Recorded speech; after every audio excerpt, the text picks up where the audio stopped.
Pues hoy, cuando estaba preparando esto, la última palabra bueno, la semana pasada vimos la despedida de Josué.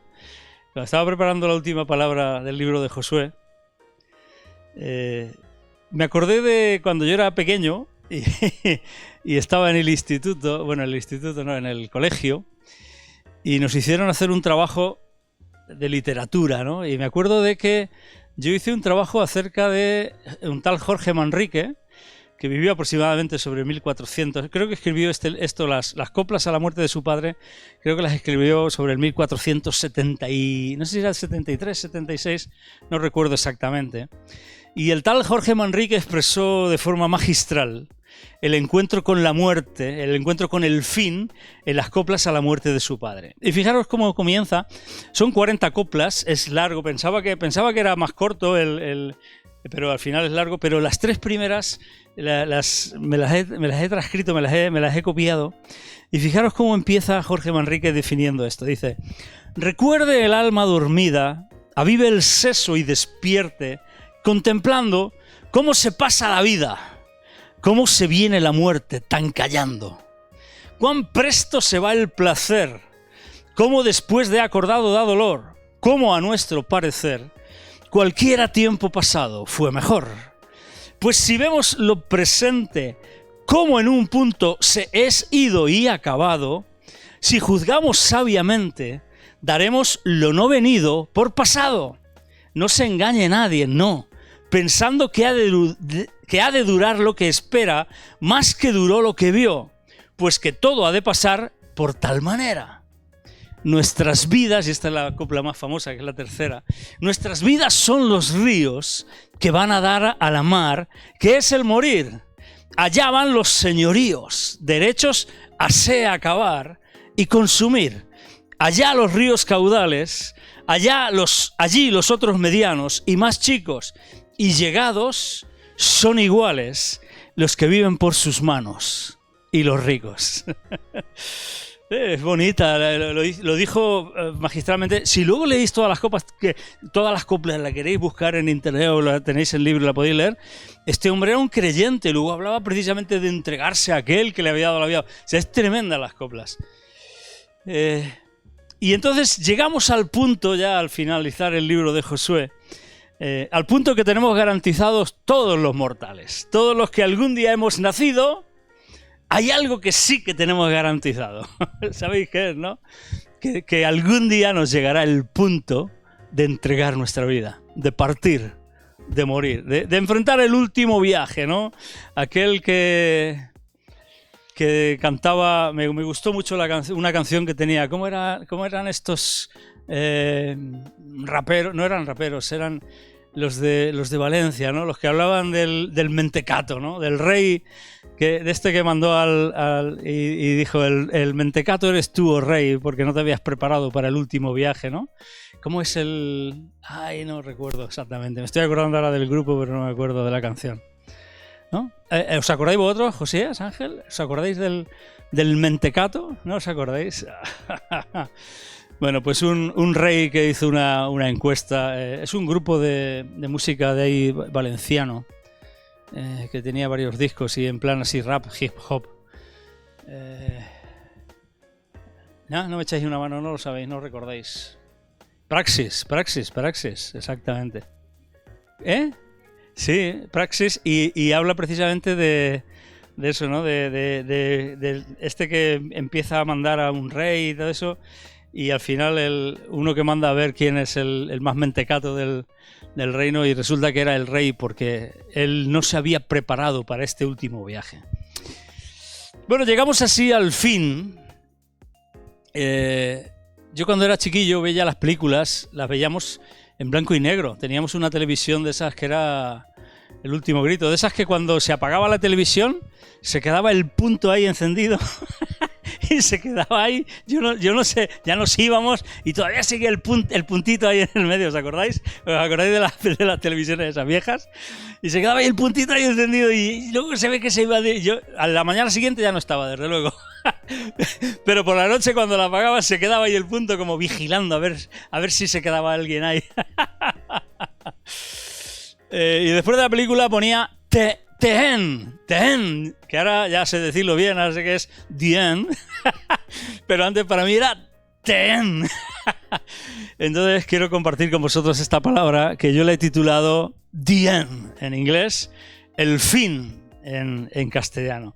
En las películas españolas salía fin, ¿no? Y en las americanas, en las estadounidenses salía Dien, ¿no? Esta es nuestra palabra para hoy. Estaba en la alabanza cuando estábamos orando y estábamos sabiendo que estábamos declarando que aunque no lo podamos ver, Él está obrando. Venía a mi mente precisamente esto y pensando en lo que quería compartir con vosotros, venía a mi mente el Salmo 116:15, que lo he buscado porque no me acordaba bien la cita que era, que dice que es estimada a los ojos de Dios la muerte de sus santos. O sea, Él está obrando hasta el punto de que cuando llegue el día de nuestra muerte, Él estará ahí porque estima hasta ese momento de tu vida y de mi vida. Qué impresionante, ¿verdad? Cómo Dios quiere cuidarnos. Y entonces vamos así directamente ya a Josué 24, sin más dilación, sin enrollarme mucho más. Josué capítulo 24, los versículos finales. Fijaros que toda la parte final de Josué 24 nos habla la muerte de Josué, la sepultura de los huesos de José en Siquem y la muerte de Eleazar. Y así termina el libro, ¿no? Con la muerte del líder, del guerrero de Josué, con la muerte de Eleazar, el sumo sacerdote, y con el cumplimiento del encargo que José le había dado a su pueblo. Muerte de Josué, Josué capítulo 24, versículo 29, 30 y 31. Y vamos adelante. Dice, después de estas cosas, murió Josué, hijo de Nun, siervo de Jehová, siendo de 110 años. Fijaros que tuvo una larguísima vida, 110 años. Dice, y le sepultaron en su heredad en Timnat Sera, que está en el monte de Efraín, al norte del monte de Gaas. Y sirvió Israel a Jehová todo el tiempo de Josué y todo el tiempo de los ancianos que sobrevivieron a Josué y que sabían todas las obras que Jehová había hecho por Israel. Bueno, tenemos aquí relatada la muerte de Josué, que me acordaba cuando estaba preparando esto, de que de David, Pablo, escribiendo del rey David, dice que sirvió a su propia generación conforme al corazón de Dios. Y esto conforme a la voluntad de Dios. Y esto es impresionante. Esa cita está en Hechos 13:36, no hace falta que la busquéis si no queréis. Pero me daba cuenta de que también Josué había servido a su propia generación según la voluntad de Dios, pero incluso había servido para la generación que todavía se extendía y que le había conocido y había hecho y había entendido y conocido lo que él había hecho. O sea, fijaros qué amplia la vida de Josué, que sirvió a su propia generación y además sirvió a la generación que le sobrevivió, pero que lo había conocido. Tan simplemente por el hecho de conocer lo que Dios había hecho con la vida de Josué, ellos fueron motivados y movidos a servir a Dios. Tal fue el ejemplo de la vida de Josué. Impresionante, ¿no? Llegó a su fin, a su dián, pero después de una larga y fructífera vida. Josué, si leéis toda su historia o si indagáis sobre su biografía o si queréis conocer qué es lo que él hizo, cómo se movió, cómo pasó de ser un joven a ser el capitán general de los ejércitos de Israel, es extraordinario porque vemos detalles en su vida que fueron los que le movieron a eso. Fue un joven valeroso que arriesgó su vida por su gente, y cuando arriesgó su vida por su gente, deshizo a Amalek y a su pueblo a filo de espada. Éxodo 17:13, para los que estáis tomando notas. Aquel chico que fielmente servía a Moisés, era un servidor fiel. Éxodo 24:13. Aquel muchacho que escogió no apartarse de la puerta del tabernáculo. Ojo, un chaval joven que prefirió estar a la puerta del tabernáculo, amar la presencia de Dios, antes que estar con su teléfono móvil, navegando en las redes, en el TikTok, en el Instagram, en el Telegram, en el Twitter, bueno, ahora es X, en la X, en la Y, en la Z y en la J. Aquel joven que prefirió amar la presencia de Dios antes que navegar en las redes sociales de su época. Qué bien me queda esto. Sabéis que no había redes sociales en aquella época, pero valga la comparación, ¿de acuerdo? Éxodo 33:11. Aquel joven que amaba profundamente a su líder, a Moisés, y no toleraba ningún tipo de deslealtad hacia él. Éxodo 11:28. Aquel que junto con Caleb creyó a Dios, pero creyó a Dios no de cualquier manera, sino por encima de la mayoría de los creyentes promedio de su época. Es decir, no se conformó con ser un cristiano promedio. Quiso y aspiró a mucho más. Aquel que fue designado, bueno, esto está en Números 14:30 y 32:12, aquel que fue designado e instalado como sucesor de Moisés, Números 17 del 18 al 23, y a quien se le encomendó la enorme tarea de introducir a los hijos de Israel en la tierra que Dios les prometió. Es decir, es a quien se le dijo, tú tienes que llevar a cabo lo que Dios ha planeado para su pueblo. Es impresionante, ¿no? La carga que se ponía sobre sus hombros, la encomienda de Dios era completamente tremenda. Pues le llegó su dien, le llegó su día, le llegó su fin, y en el momento de su muerte hemos leído, se ganó el derecho de que, dice, después de estas cosas murió Josué, hijo de Nun, siervo de Jehová. De que realmente se le diera el título, de que se le reconociera como siervo de Dios, como un verdadero siervo de Dios. Había cumplido su cometido, había alcanzado aquello para lo que se le alcanzó a él. ¿Cuántas veces lo hemos dicho, verdad? Que Pablo tenía este mismo objetivo. Pablo lo tenía clarísimo, decía, no que lo haya ya alcanzado, sino que prosigo a la meta, adelante, al premio del supremo llamamiento, para ver si consigo asir aquello para lo cual fui asido por Cristo Jesús. ¿Para qué te llamó Dios? ¿Para qué me llamó Dios a mí? ¿Para qué nos llamó Dios a cada uno de nosotros? ¿Hemos conseguido agarrar aquello para lo que Dios nos agarró? Esto sabéis que es algo que ronda siempre en mi mente, en mi corazón, que es algo que me ronda, que me anima a seguir adelante, a ver si consigo alcanzar todo aquello para lo que Dios me alcanzó. Capitaneando a Israel, Josué guió a Israel a la conquista de su destino. Nos faltarían las palabras de todo lo que hemos estado viendo durante todos estos meses, que efectivamente sí que fue en septiembre del año pasado cuando comenzamos con esto. Lo único que era una semana antes, porque una semana antes dijimos Moisés ha muerto, ¿no? Era el cambio de planes, antes de conquistar todo lugar, ¿no? Era el cambio de liderazgo, el cambio de situación. Y fue en septiembre del año pasado cuando comenzamos. Nos faltarían las palabras para describir todo lo que ha pasado, lógicamente, en un resumen breve, de todo lo que hizo y de cómo lo hizo, pero sí que consiguió algo importante. Y es que guió a todo un pueblo que tenía una mentalidad de siervo y de esclavo y lo convirtió en un pueblo de conquistadores de las promesas de Dios. ¡Qué impresionante! ¡Qué impresionante!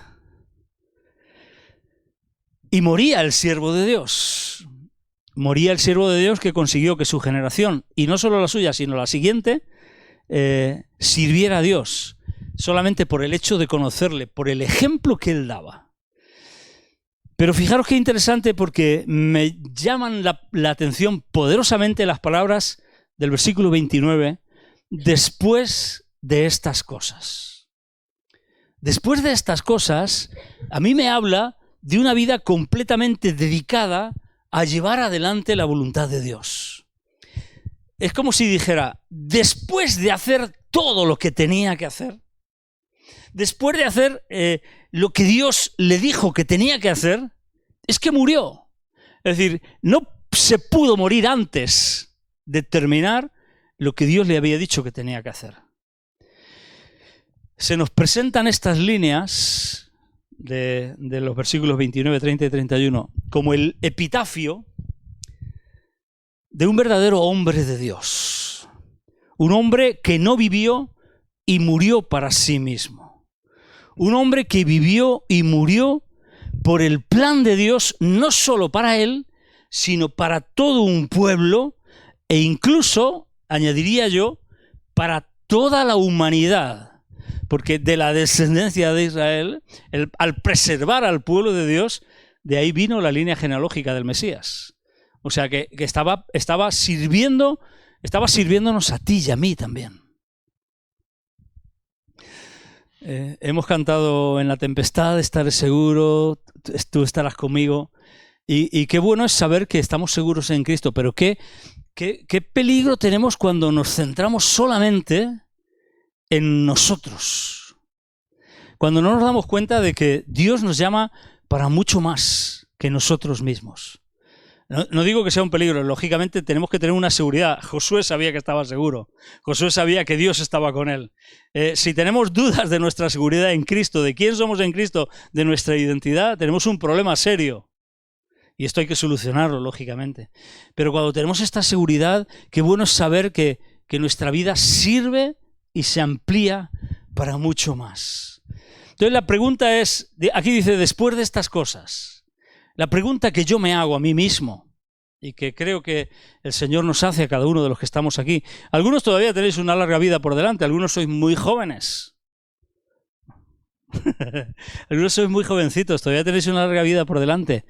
Pero, ¿después de qué cosas moriremos tú y yo? ¿Qué se dirá de ti y de mí después de nuestro fin? Después de nuestro día, ¿qué se dirá? ¿Qué se hablará? ¿O qué se podrá decir? Josué. Se dijo de él, siervo de Jehová. Murió después de estas cosas. Cumplió la tarea. Terminó el trabajo. Lo hizo bien. Lo consiguió. Sirvió a Dios. Enseñó a servir a todo un pueblo y su generación y la generación siguiente sirvió a Dios porque Josué lo hizo bien, porque completó el trabajo. ¡Wow! ¡Qué tremendo epitafio! ¡Qué impresionante!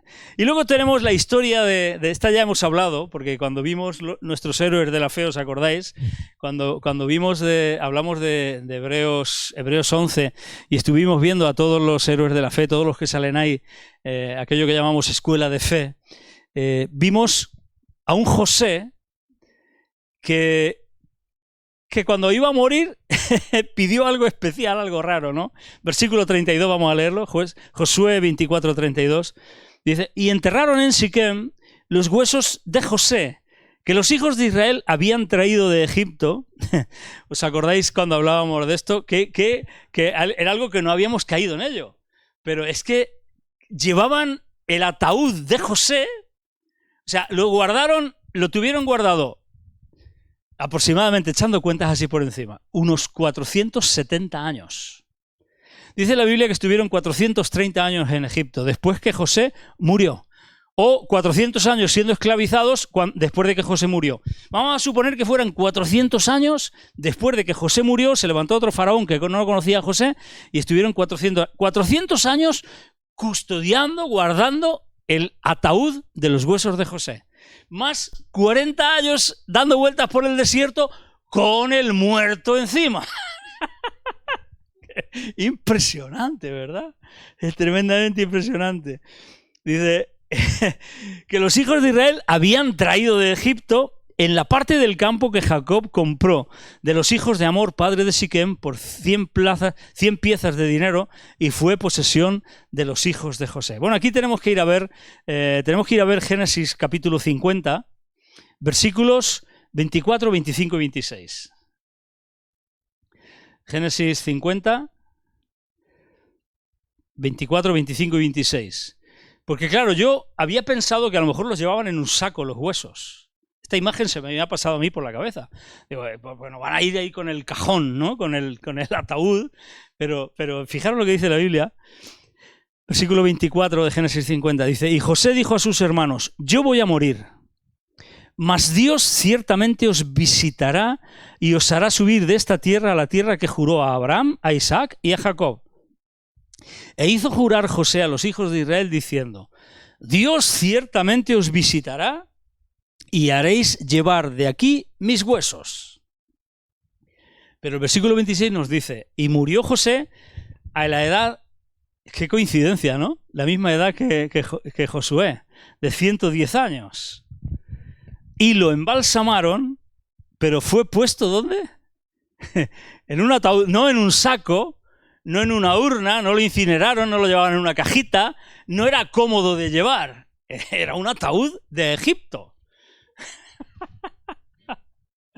Era un ataúd de Egipto, qué fuerte. Bueno, ¿por qué mandó José que enterraran sus huesos en la tierra prometida? ¿Qué más da? ¿Qué más da dónde lo entierren? Porque, como dice, una vez muerto la ceba al rabo, ¿no? Si ya estás muerto, ¿qué más da, no? ¿Qué más da? Ya lo que tenías que hacer lo has hecho ya. Una vez muerto... resumiendo un poquito toda la historia, sabéis que José entendió con claridad... Bueno, él llegó a darse cuenta, él llegó a pensar que los sueños suyos eran sueños suyos. Pero no llegó a entender, bueno, con el tiempo llegó a entender, porque él dio esta orden porque entendió todo el plan de Dios. Si no lo hubiera entendido, nunca hubiera tenido esta visión de futuro para todo un pueblo y toda una nación. Y toda la humanidad, incluida. Él pasó de darse cuenta de que los sueños suyos no eran solamente sueños suyos, sino que al final eran sueños de Dios. No solo para él, sino sueños de Dios que lo incluían a él para un propósito mucho mayor que él. Qué bueno es cuando Dios nos da promesas y palabritas, y cuando viene un profeta y nos da una profecía, o cuando Dios nos habla cuando estamos leyendo la Escritura, o cuando el Espíritu Santo nos convence de algo y luego eso es certificado por hombres de Dios o por la palabra que es expuesta. Qué bueno es cuando Dios nos habla y nos dice algo específico a nosotros. Pero qué mucho mejor es darnos cuenta que eso está imbricado en el plan mucho más amplio de Dios, que tiene que ver con la humanidad y que tiene que ver con todos los demás, que no solamente tiene que ver conmigo mismo. Entonces, cuando José les dice: vais a coger mis huesos, es decir, vais a coger y vais a cargar con el muerto un montón de años, dando vueltas por el desierto, es como si José les dijera: tan seguro estoy de que todo lo que Dios promete lo cumple, que os encargo bajo juramento que llevéis mis huesos a la tierra del cumplimiento de la promesa, porque seguro que estoy, que seguro que sé, que ese día va a llegar. Y quiero que vosotros estéis tan seguros como yo. Así que cada vez que tengáis dudas, porque José seguramente sabía que iba a pasar mucho tiempo, y que iban a tener adversidades, y que iban a estar oprimidos, y que lo iban a pasar mal, y que todo no iba a salir bien, y que todo no iba a ser de color de rosa, y que iban a venir problemas y dificultades, y que todo no iba a ser alegría y felicidad, happy flower, que todo no iba a ser así, que iba a haber problemas, luchas, sufrimientos, enfermedad, traumas. José sabía esto, y entonces le dice: y cuando tengáis dudas, cada vez que alguien os pregunte, porque además siempre que estás pasándolo mal, viene alguien a pinchar, no sé por qué. Siempre viene alguien a tocar las narices, A ver, déjame. Y va a tocar las narices. Y pues siempre, cada vez que alguien venga, que alguien te pregunte, que alguien te diga, podréis decir, señalar el ataúd de mis huesos. Y podréis decir que lleváis los huesos de uno que dieron por muerto. Porque su padre vivió media vida creyendo que José había muerto. Sus hermanos lo dieron por muerto. Él pasó por muerto. Lleváis los huesos de uno que dieron por muerto, pero que mientras le dieron por muerto, mientras le daban por muerto, Dios estaba trabajando en su vida. Mientras le daban por muerto, Dios estaba trabajando en su vida, no solamente para sacar su vida a flote, sino para que su vida les diera vida a aquellos que lo estaban dando por muerto. Porque él supo que Dios lo había preservado para no solamente preservarle a él, sino para preservar la vida de todo su pueblo, de su padre y de sus hermanos. Podréis decirles que lleváis los huesos de uno que dieron por muerto, y mientras lo daban por muerto, él estaba siendo transformado por Dios para hacerle pasar desde ser el mozo de los recados, porque sabéis que iba a ver cómo estaban sus hermanos porque lo había mandado su padre y era el recadero de él, de ser de mozo de los recados y pastor de ovejas, pasando en un proceso durísimo por esclavo y por preso en la cárcel, siendo transformado para ser el gobernador del imperio egipcio, para ser el segundo de Faraón, el segundo de Egipto, para ser el que más poder tenía sobre la tierra, para ser el encargado de preservar con vida a todo el pueblo de Dios. De forma que aunque parezca que Dios permite la destrucción de tu vida, aunque parezca que Él no hace nada, yo sé que tú estás obrando. Aunque parezca que Dios no hace nada, Él está obrando con aquellos que tienen un corazón recto, perfecto para con Él, y en su momento revelará su salvación. Es interesante darnos cuenta de eso, que pasó muchísimo tiempo esclavizados y luego por el desierto dando vueltas, y ellos cargaban con el ataúd lleno de huesos secos, embalsamados, pero huesos secos. Impresionante que todos esos años en Egipto y en el desierto cargaron con los huesos de José. La pregunta es, ¿quiénes serían los encargados de llevar los huesos de José? Sin duda tenían que ser de la tribu de Efraín o de Manasés, porque eran sus hijos. Sin duda, ahí ya no tengo duda. Pero ¿quiénes serían los que les tocó cargar con el muerto? Me ha tocado el muerto a mí. Me ha caído el muerto, ¿no? Estoy cargando con el muerto. ¿A quién le tocaría cargar el muerto? ¿Qué pensarían los que cargaban con el muerto? ¿Podrían pensar que ir con el ataúd de José de aquí para allá era la tontería más grande jamás llevada a cabo? Podrían incluso pensar haber visto un buen sitio para poder enterrarlo, para poder dejarlo en una cueva perfecta, un lugar perfecto para enterrarlo. Podían haberlo pensado, pero sin embargo ellos tenían que seguir cargando el muerto y cargando el muerto y cargando el muerto. Porque esos huesos secos, esos huesos de un muerto que daban testimonio, eran el testimonio vivo de que llegaría el día del cumplimiento exacto de todo lo dicho por Dios. Y en el final del libro de Josué es donde se tiene que dar por cerrada la etapa de esos huesos. Porque esos huesos, al ser enterrados en la tierra prometida, dan testimonio de que todo lo que Dios dice, todo lo que Dios promete, lo cumple. Aunque tú no lo puedas ver. Porque lo que Dios te ha prometido a ti, y esto nos tiene que entrar en la cabeza a todos, no es solo para ti. Cuando tú reduces lo que Dios te ha prometido a ti para ti solo, estás teniendo una mentalidad súper estrecha de solomillo. Solomillo, es que estamos empachados de solomillo. Mira que está bueno el solomillo. Así el roquefort o la pimienta, qué bueno que está. Pero ya basta de tanto solomillo. Ya tenemos que ampliar y tenemos que darnos cuenta de que las promesas de Dios no son solamente para ti y para mí. Incluyen a todos los demás. Porque el amor de Dios no solamente te incluye a ti y a mí, incluye a todos los demás. Hoy Dios te dice a ti y me dice a mí, aunque estés en el momento en que mires donde mires, solo puedes ver huesos muertos o huesos secos, no tengas ninguna duda que está cercano y por llegar el día en que saldrás de esa situación que te oprime y enterrarás los huesos de José en la tierra de tu victoria. Este es el mensaje de los huesos de José enterrados. Voy a decir, ¿qué pinta esto aquí? Es un mensaje clarísimo. Es que podemos estar muchos años cargando el muerto, pero llegará un día en el que el muerto lo vamos a enterrar, pero lo vamos a enterrar no en cualquier sitio, sino desde una posición de victoria y de dominio sobre nuestra propia vida, metida de lleno en la voluntad de Dios. Y esto es tremendo, esto es tremendo. Así que ahora nos toca llevar esa promesa a los hombros, coger el ataúd, cargarlo.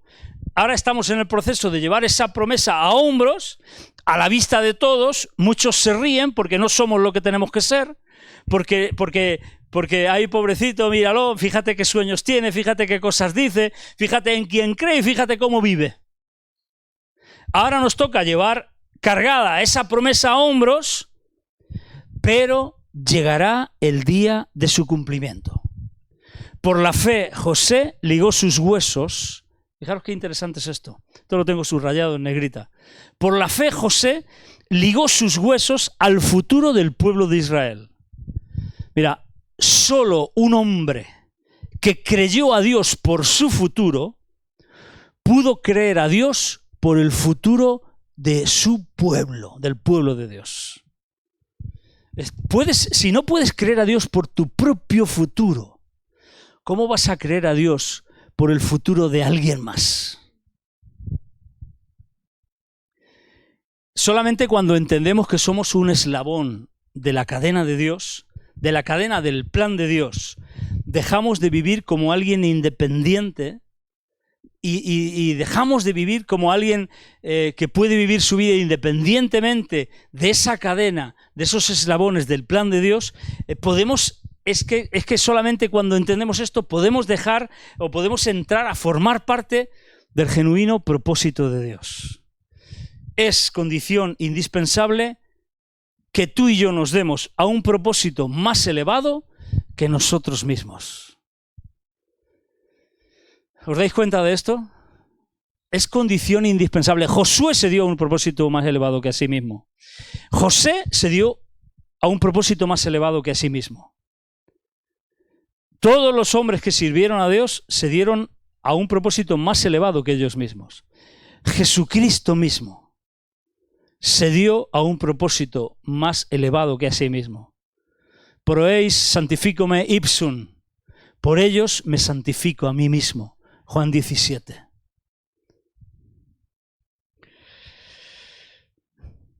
Esto, claro, nos lleva a dejar de lado cierto egoísmo. Y claro, cuando nosotros estamos en angustia, al final lo que pretendemos es salir de esta angustia nuestra sola. Pero tenemos que abrir los ojos. Tenemos que ampliar la mira. Tenemos que ampliar las metas. José, en ese proceso que atravesó, es que entendió que sus sueños no eran solo para él.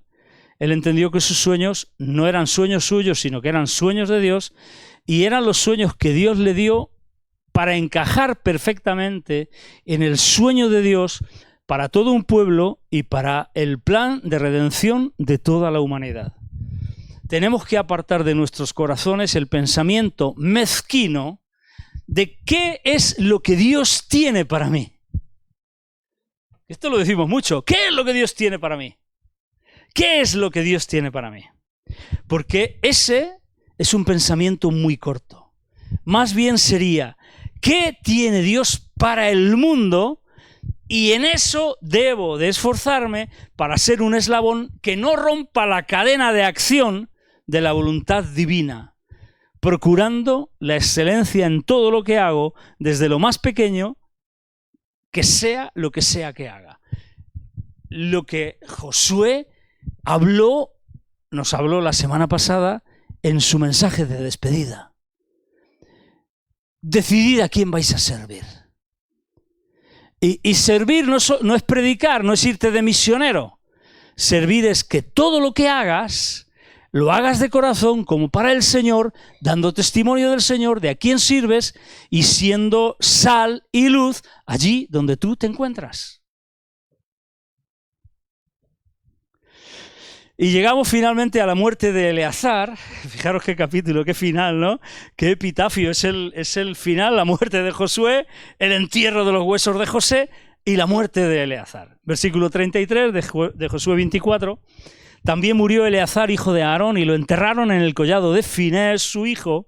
Bueno, ya viendo esto ya me llama la atención que realmente él de alguna manera exportó su ministerio a un hijo que tela marinera, de esos que dices, ostras, qué hijo tengo, ¿no? A Finés, su hijo, que le fue dado en el monte de Efraín, ¿no? Pero pensando un poquito en quién era Eleazar, en la vida que él vivió, Eleazar fue sacerdote, ejerció de sacerdote fielmente al lado de su padre Aarón, pero después de que sus hermanos murieron. Sus hermanos mayores eran Nadab y Abiú. Esto está todo en Números capítulo 3, versículo 4, y en toda la historia se desarrolla en Números y Deuteronomio. Y además él fue constituido sumo sacerdote para Israel después de la muerte de Aarón, su padre. Esto está en Números 20, 28 y Deuteronomio 10, 6. ¿Sabéis cómo murieron sus hermanos, no? Nadab y Abiú. Fuego que cayó porque presentaron un fuego extraño, un incienso extraño que Dios no les había mandado presentar y demás. Ahora la pregunta es la siguiente. Yo pensando en esto me acordé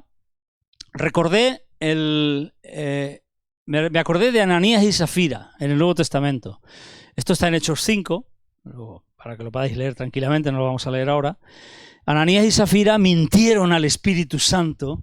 Ese texto de Hechos 5, en ese texto de Hechos 5 se representa perfectamente la Trinidad. Fijaros, es un texto que ni siquiera la traducción de las Escrituras del Nuevo Mundo ha trastocado, porque no han caído, pero ahí claramente Pedro le dice...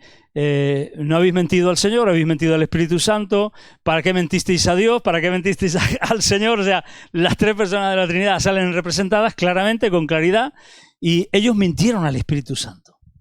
Y quisieron, fingieron, quisieron hacerse pasar por generosos, por muy generosos, y resulta que lo que querían era engañar y era aparentar, quedar bien, y bueno, eso hay... Pero el caso es que cuando ellos murieron, dice la Escritura que cayó un gran temor sobre toda la iglesia. Imaginaros si pasara aquí.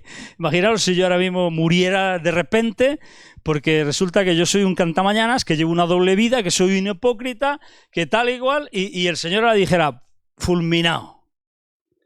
Pues el resto de los que estáis aquí seguramente diríais, ostras, tenemos que andar finos, porque no estamos jugando con cualquiera. Estamos en la presencia de Dios. De alguna manera esta sensación fue la que vino sobre ellos. Cuidado, cuidado, cuidado. Cuidado que han intentado engañar a Pedro y lo que han hecho ha sido mentir al Espíritu Santo, pero es que Dios no se ha andado con tonterías. Yo no digo que esto vaya a pasar, pero fue tan fuerte que vino gran temor. La pregunta es la siguiente. ¿Cómo serviría Finés a Dios? ¿Cómo serviría Finés a Dios en su sacerdocio? Lamentablemente la Escritura no nos da muchos detalles, porque yo lo he estado mirando, Eleazar, que es el que murió, es el padre de Finés, no nos da muchos detalles, pero lógicamente lo que he dicho antes, viendo el comportamiento de su hijo Finés, está claro que él era fino, él era celoso de servir a Dios y él era escrupuloso en mantener su corazón y su vida y su santidad en rectitud y en integridad delante de Dios, sin duda alguna. Yo no tengo ninguna duda. Detalles en la Escritura no tenemos, Pero sí que también podemos ver que Eleazar fue el hombre escogido por Dios para ser el representante de Dios, porque entonces el sacerdote sí que era el representante, el intermediario de Dios y los hombres, para ser el representante de Dios. Ahora no, ahora solamente es Cristo. Ahora no hay sacerdotes, no hay papa, no hay nada. Ahora hay un sacerdocio universal del creyente. Ahora somos un pueblo de reyes y sacerdotes, para quien pudiera malinterpretar mis palabras. Espero que no. Aquí no, pero por si acaso en la grabación me he dado cuenta, digo, que quede claro. Para ti que me estás escuchando. Tú eres un sacerdote del Dios Altísimo y debes de serlo. Y no puedes recurrir a ningún hombre. Solo hay un mediador entre Dios y los hombres, Jesucristo, hombre, nuestro sumo sacerdote. Amén. Entonces, Eleazar fue escogido por Dios para ser su sacerdote y acompañar a alguien en la tarea de la conquista de la tierra prometida. Fue el compañero de Josué.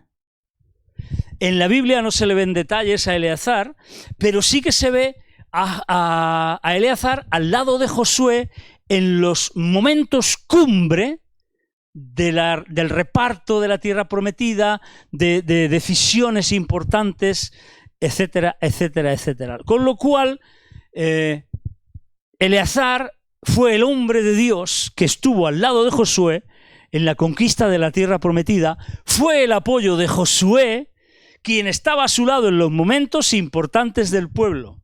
La pregunta que yo me hacía, digo, para que podamos entender quién fue Eleazar. ¿Podemos decir que Eleazar era quien respaldaba en oración a Josué?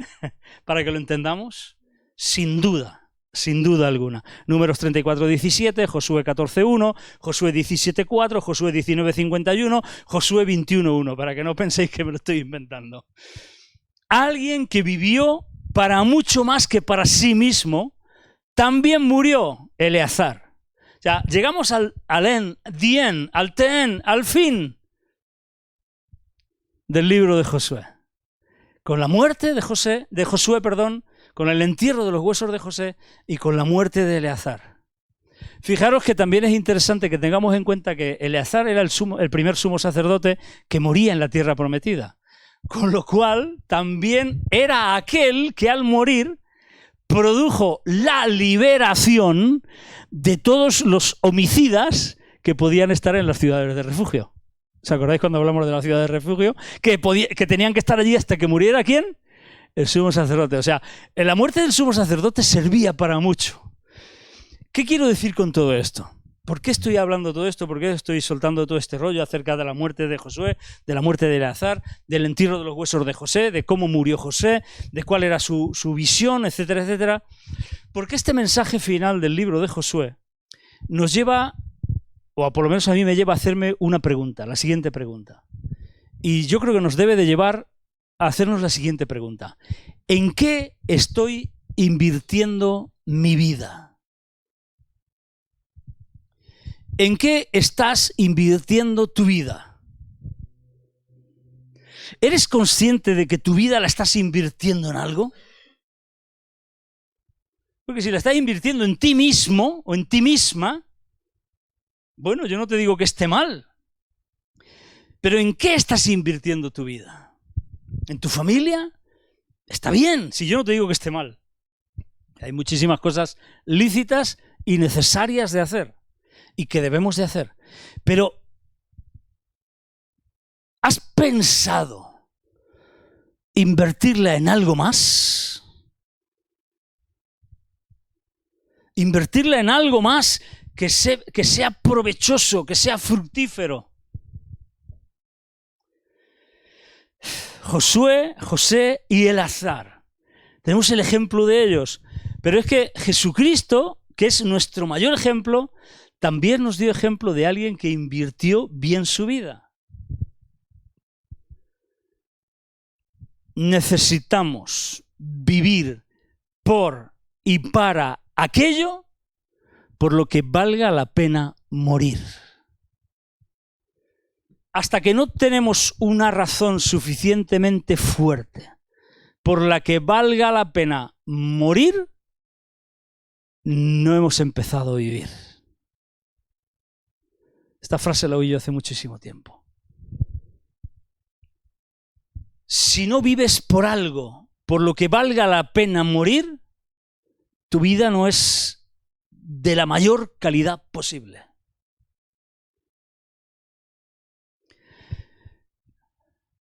Y dándole un poquito la vuelta a la palabra fin, enfocándola también con finalidad, ¿cuál es el fin por el que vives? ¿Cuál es el fin por el que yo vivo?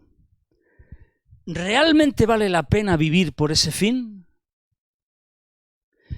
Josué no tuvo duda, vivió por ese fin. Eleazar no tuvo duda, vivió por ese fin. José, 430 o 470 años antes, los que queráis poner, según el cálculo que hagáis, vivió por ese fin. Estaría muy bien, y esto también lo oí, además esto lo escuché predicar hace mucho tiempo, que estaría muy bien que pudiéramos escribir hoy nosotros, vivos como estamos, estaría muy bien que pudiéramos escribir el epitafio o el epitafio que nos gustaría que pusieran en nuestra tumba. Las palabras que nos gustaría que pusieran en nuestra tumba. O aquello que nos gustaría que dijeran de nosotros el día de nuestro entierro. Escribirlo hoy, ¿para qué? Para ponernos seriamente a trabajar para que sea así. Y esto sería el reto.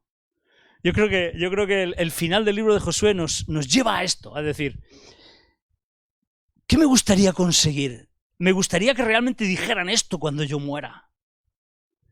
¿Y por qué no estoy trabajando para que sea así? ¿Por qué me estoy despistando con tantas cosas? ¿Por qué me dejo llevar? ¿Por qué dejo que mi vida carezca de ese fin máximo al que yo aspiro, al que entiendo que Dios me ha llamado, en el que veo que encajo en el plan de Dios? ¿Por qué me despisto? ¿Por qué dejo que el entretenimiento, tremenda palabra, entretenimiento? El entretenimiento de hoy es el mayor adormecimiento y la mayor anestesia del propósito de la juventud.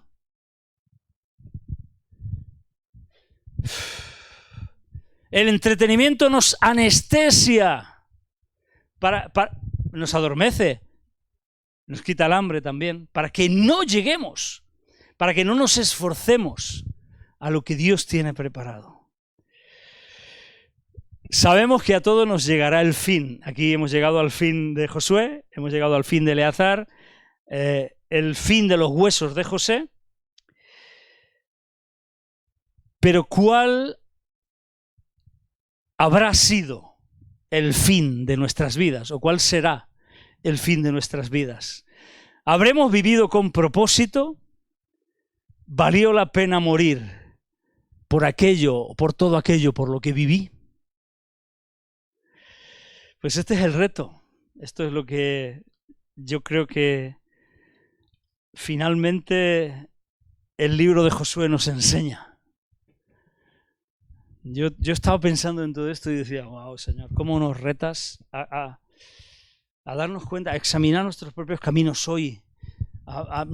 El Señor no quiere que nos desanimemos, no quiere que pensemos en esto, en que nuestra vida... No, al contrario, quiere que tomemos el control de nuestras vidas para llegar a ser lo que Él quiere que seamos, para llegar a desarrollar todo lo que Él ha soñado con nosotros, porque todo lo que Él ha soñado con nosotros lo ha soñado dentro de su plan para la humanidad, no solo para mí, no solamente para que a mí me vaya bien, para que yo no tenga problemas económicos, para que yo no tenga problemas de salud, o para que yo encuentre a la princesa de mi vida o al príncipe azul, sino que Él lo ha soñado para que mi vida influya, por lo menos en mi generación, para servir a mi generación conforme a la voluntad de Dios. Ahora, si soy como Josué, que además sirve para la generación que me ha conocido y que todavía me va a superar, pues mucho mejor todavía. Y Dios nos está llamando a ti y a mí a esto.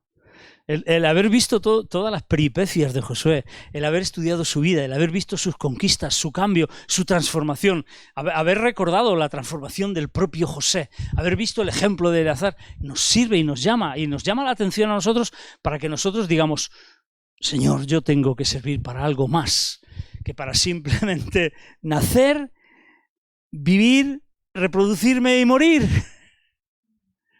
Tengo que ser algo más que un vegetal o que un animal. Aunque animal ya seamos bastantes algunos, pero que seamos algo más. Y lo somos, sin duda lo somos. Yo quiero darte el mensaje final de que Dios ha depositado en ti promesas que no solamente son para ti, que son también para el propósito y el plan de Dios en los que te rodean y a todos aquellos a los cuales tú y yo podemos afectar, y tú debes de afectar. Los dones, los talentos, los sueños, las capacidades que Dios ha depositado en tu vida y en mi vida son para servir en la voluntad de Dios a nuestra generación. Para que cuando muramos no se diga de nosotros, mira, ya está. Ya se acabó todo para él. Qué pena, ¿no? Qué bueno que fue. ¿Pero qué hizo? Nada, si le pegaba a su mujer. Nada, si... No. Celebramos que dejó un legado espiritual, un legado de vida, un legado de propósito, un legado de bendición. Estaría bien esto, ¿no? Escribamos nuestro epitafio, el que nos gustaría, el que entendemos que Dios pondría.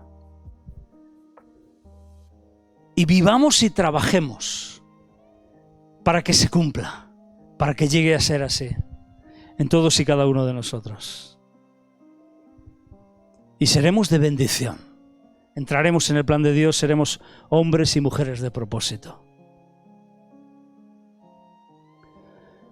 Padre Celestial, te damos muchas gracias por la vida de Josué, por este libro que hemos visto un poquito profundizando. Tampoco nos hemos metido tan de lleno, Señor, pero ha sido tremendo poder conocer cómo tú trabajaste en su vida, Señor.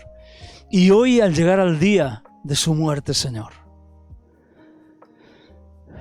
Padre, cómo admiramos a este hombre de Dios, un verdadero siervo de Dios,